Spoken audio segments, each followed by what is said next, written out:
How you doing, YouTube? Matt with Massive Beer Reviews. Back at another review. A little bit of IPA time. Not just any IPA time. Sour IPA time. In the form of Hudson Valley Brewing's Ultrashpere.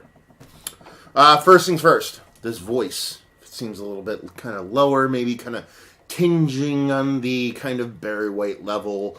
Kind of sultry baby kind of thing going on. It's because I kind of lost my voice a little bit today. Why? I went to a beer release. Why did I lose my voice there? I don't know.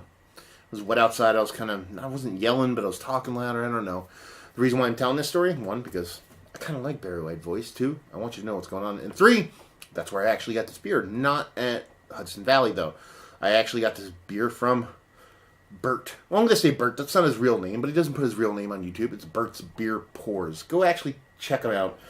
He just has a channel where he just pours beers. It's like, 20, 30-second videos. Does a couple line clip things when he goes to releases, things like that. Super cool dude.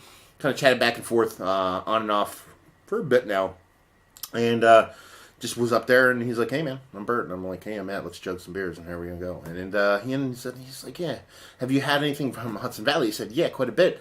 And I thought I actually had this, but now I'm thinking I didn't. And he kind of dropped this on me. So thank you very much, dude, for dropping this little sour IPA bomber on me. This was released a while ago, too, I believe. This is like one of their bigger releases, about a month and a half, maybe 2 months ago from now. This is the end of September 2017, so enough words.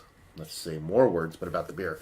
As far as what it says on the can, Ultrashpere, Sour IPA, Hudson Valley Brewing, 6% alcohol by volume, done. That's kind of one of the reasons why I like Hudson Valley so much.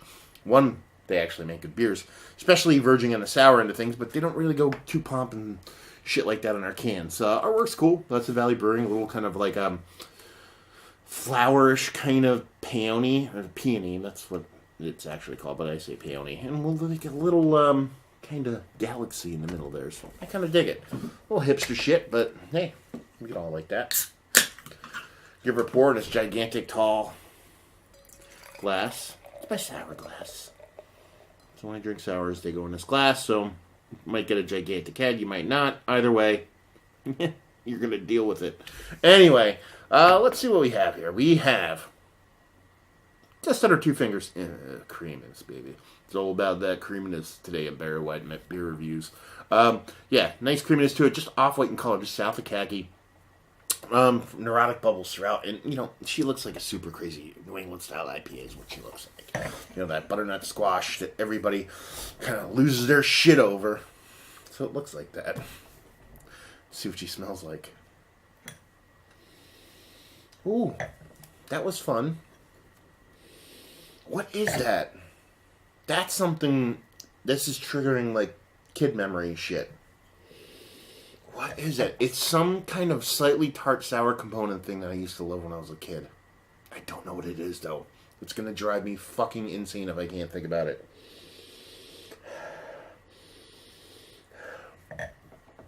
It smells like slightly tart orange sherbet. Or rainbow sherbet. That's what that fucking smells. This is going to sound kind of retarded. It smells like slightly tart rainbow sherbet tastes. Is that a thing? I don't care. I'm going to say it. Yeah, it's like, it's getting this rainbow sherbet vibe. That's what it is. Straight up rainbow sherbet. Straight up. But if you took the taste of rainbow sherbet and put it inside your nose holes, it's fucking cool as fuck. That is a cool nose. Never smelled anything like it. That's why we're here. To get all kinds of different weird shit in our noses and mouths and things. Beer-wise, not you weird people that think of creepy things. Wow, that's it. I can't get past it now. That's all I smell. So, rainbow sherbet. You're talking about fruit flavors. Usually a little bit floral leaning. There's a bit of tartness there, but nothing too crazy. Rainbow sherbet is... sherbet, for those that don't know, is typically just kind of an ice cream. Somewhere between your Italian ice and ice cream. It's like for lactose intolerant people, there's lactose in it. So, you're getting more of that fruited stuff, but more of a real kind of fruit thing, as opposed to kind of a creamy kind of fruit thing that you would get from that combination of hops and lactose and all that kind of thing. So it's coming off more of that kind of tarted fruit thing, but there is that kind of desserty quality to it, which is really fucking cool. Yeah, I love that nose. Yeah, it's like if you're eating the Jolly Ranchers and spit it out, and then eat a little bit of sherbet. There you go. There's their tart part for you, that little bit of Jolly Ranchers. So, I gotta drink it. Does it taste or smells fantastic? I just want to keep smelling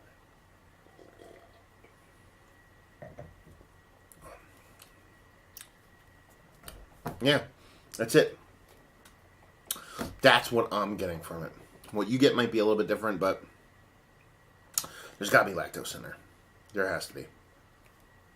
You get that tart component. Ooh, there's a nice kind of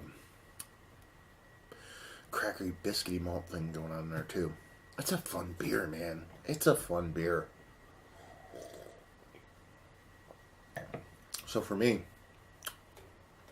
now, it's your rainbow sherbet. Sure, there's no lactose in sherbet, but you're getting an ice cream vibe. So that's kind of what I'm getting there. So imagine rainbow sherbet with a little bit of whipped cream on it. Why would you do that if you're lactose intolerant? No. My dad was lactose intolerant. That's why I actually know about the sherbet thing and why I love it so much. I'm not. So just a slight dollop of whipped cream on there. And then kind of put it in kind of like a crackery kind of shell kind of thing. Like a graham crackery kind of shell. It doesn't come off graham crackery, but more of kind of... That's the extra component there. You're getting that kind of tart, fruited thing, the sherbet thing. You get a little bit of lactose, which is really fucking fun. And then you had that little kind of crackery malt, kind of biscuity thing going on there. It's a fun, multi-layered, unique, which is absolutely the perfect word to describe the beer, because I've never had anything like it before. Fucking delicious beer is what it is.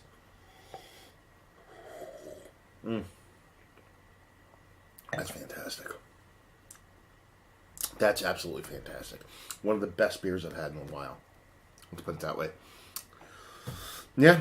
A little bit of dankness to it. Nothing too crazy. Enough bitterness to kind of make that sweetness not get all over the top. Mouthfeel's fucking fantastic. Has a nice density to it. There's no grittiness or just really kind of sludginess to it. It still maintains itself as being kind of light and bright while at the same time having that density. Fantastic beer. I don't know what else to say. Yeah. Sherbet, a little bit of dollop whipped cream, crackery base. Let's talk about it. Is it one of the better... I don't even know. Sour beers. Listen, you want to go that generic? Sour beers I've had as of late? Yes. You want to go one of the better sour IPAs? Yes. You want to go one of the better IPAs that I've had as of late? Get the sour right the fuck out of there. Yes. Across the board, absolutely fucking fantastic beer. Value and availability, I don't know. Like I said, it was given to me.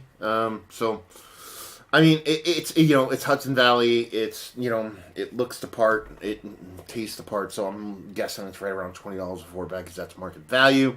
Maybe 18, who knows? Maybe a little bit less, I don't know. But beers like this, I actually wouldn't have an issue paying that number because it's that fucking tasty. Availability, brewery only, or when you have good friends like Bert. Yay. And just say if you like what we like this. If you like interesting, thought-provoking, well-made beers. Because that's what this is. You may not like this beer, but you can't say it's not interesting and cool. Because some people just don't like fucking sour beers or even tart beers. I hesitate to even put this beer in the sour category, but it does have that tartness to it. It's Fisher Price, my first sour. It's so light that it wouldn't even offend anybody who doesn't like sours. It's like even more approachable than like a Berliner Weiss or anything like that. Anyway, if you like well-made beers, hop forward beers, if you like rainbow sherbet, and you like all the shit that I said, because it's fucking fantastic. It's one of the better beers that I've had. One of the more memorable, one of the ones that have gotten me most excited over the past several months. This is a lot, because guess what? I get quite a few beers, so yeah. Anyway, there you go. Another review in the books. I don't want it to be over, but it is. If you have any questions, comments, all that stuff down there, words and stuff. Facebook, Twitter, Instagram, Untapped. Massive Beers, all 4 of those places if you want to check this dude out somewhere else. Hopefully you guys enjoyed the review. Hopefully you're enjoying this fucking beer right now. And hopefully see you next time. Cheers.